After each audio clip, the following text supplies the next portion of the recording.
Joaquin Castro, Democratic representative from Texas, appeared on MSNBC and had some stark words for Governor Greg Abbott and the other Republican governors who have been sending migrants without proper planning to different places, Martha's Vineyard, and then more recently Kamala Harris's residence. And I love the way that Representative Castro responded to the most recent example of this. Of course, Christmas Eve and freezing cold temperatures, Governor Greg Abbott and the Texas state government bust over 100 migrants to be dropped off outside of Vice President Kamala Harris's house, again, in the freezing cold weather. This is not a proposal of solutions, as we talked about. This is not an actual request for a meaningful conversation around how we solve logistical problems at our southern border. This is just using human lives for a political stunt that you think will play well on Fox News, or Abbott thinks will play well on Fox News.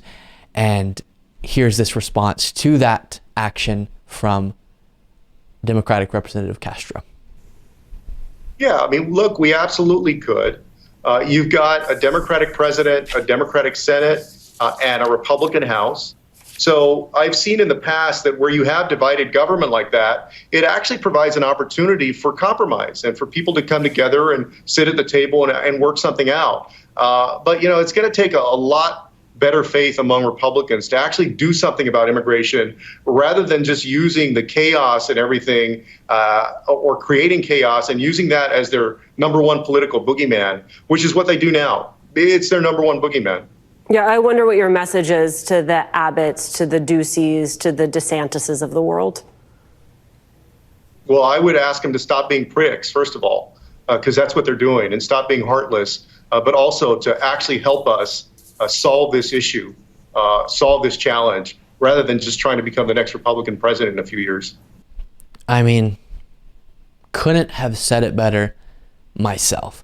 And maybe that's not the most professional language to use, but it is the sentiment, I think, among a lot of people who actually care about not just the logistical challenges that matters, that affects people's lives, but also the human beings themselves, and how we can get a situation set up where the United States has the most efficient process and it doesn't put a burden on our system in too significant of a way, while also centering the humanity of people seeking a better life in the United States in the entire process. And when we went over the original story of Greg Abbott, or at least the Texas state government, his direction doing this, we talked about how if you're keeping up with this current moment, especially a lot of coverage around El Paso and the massive challenges they're having there with properly tending to and taking care of each individual who has come across the southern border and landed in El Paso, it's an actual problem. This is not to say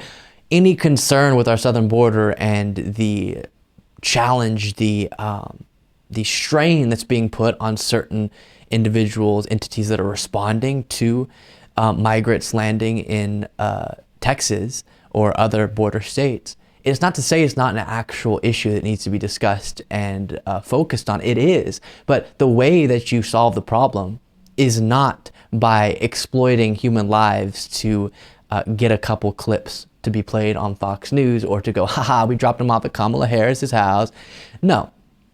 Proper investment, actually reforming our immigration system in a significant way so that we can handle and logistically respond to surges like we're seeing right now with the rolling back of Title 42, and focus on that while also seeking the best outcome in life for those who are immigrating to the United States. But that is not the conversation that many in the right wing want to have, as is shown by the past two big immigration reform pieces of legislation that were put forward, bipartisan.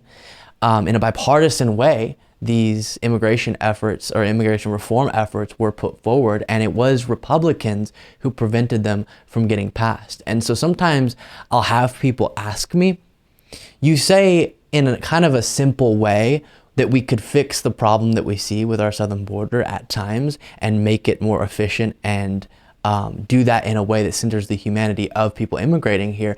Don't you think that's a little naive? Because for all of these years, it's been a problem and it's never gotten solved. Just some simple solution you have clearly can't make that come to a great solution, right?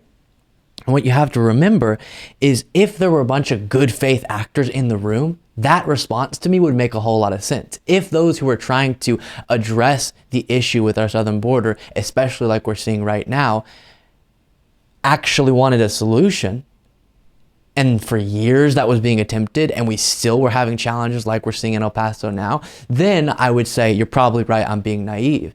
But what we understand is politically beneficial to many Republicans to allow the problem to continue so that they can primarily fearmonger about immigration instead of setting up a system where legal immigration is more efficient and people don't feel like they have to go through or come into our country illegally. Instead, understand that our legal immigration system works and will have their best interest in mind. That's not what many Republicans want to get done, so it doesn't get done, and they can continue to point at clips they get and logistical problems that are going on and all of that as a political conversation, a political tool that they can continue to use for years and years. And it's so sickening to watch.